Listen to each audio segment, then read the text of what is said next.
বন্ধুরা, আবার একটা রেসিপি নিয়ে চলে আসলাম। কড়াইতে তেল দিয়েছি, তেল গরম হয়ে গেছে।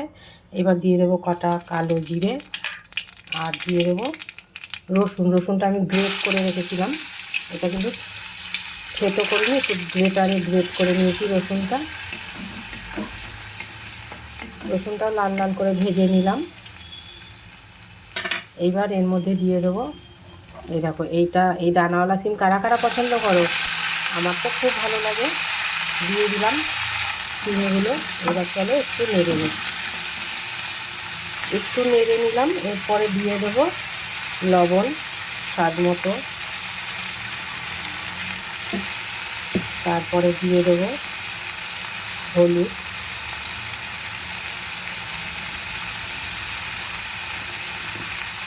দিয়ে আবার একটু নেড়ে নেব।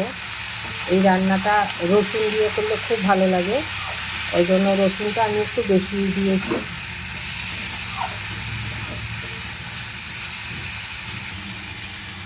চলো এবার একটু দিয়ে দেবো জিরে আর লঙ্কার গুঁড়ো। জিরেটা কিন্তু ভাজা জিরের গুঁড়ো, আমি বাড়িতেই ভাজি। জিরেটা ভেজে গুঁড়ো করে নিই ঘরে, দিয়ে একটু লঙ্কার গুঁড়ো দিয়ে একটু কষিয়ে নিই। চলো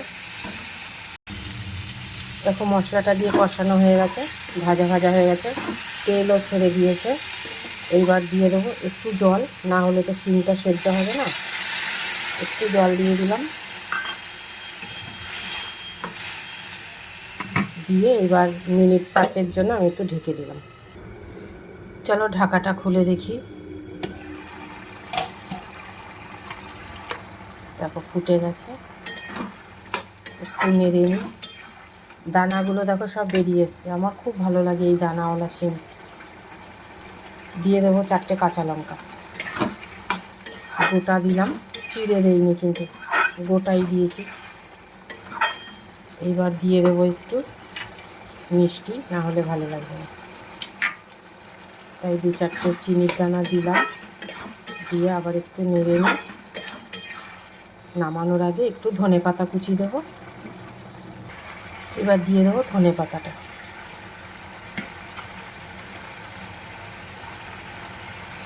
দিয়ে আবার একটু নেড়ে নিই।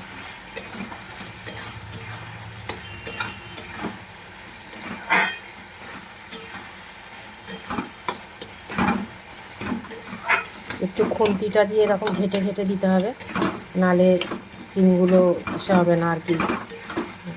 একটু ভেঙে গেলে সিমটা ভালো লাগবে, তার জন্য খুন্তি দিয়ে একটু এরকম করে দিতে হবে, তাহলে একটু ঘাটা হবে।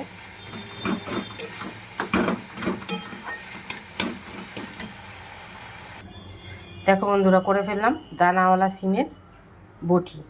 তোমরা এইভাবে করে খেয়ে দেখো, খুব ভালো লাগে। তাহলে আজকের মতন রাখছি, পরে আবার কোনো একটা এরকম ভিডিও নিয়ে চলে আসবো।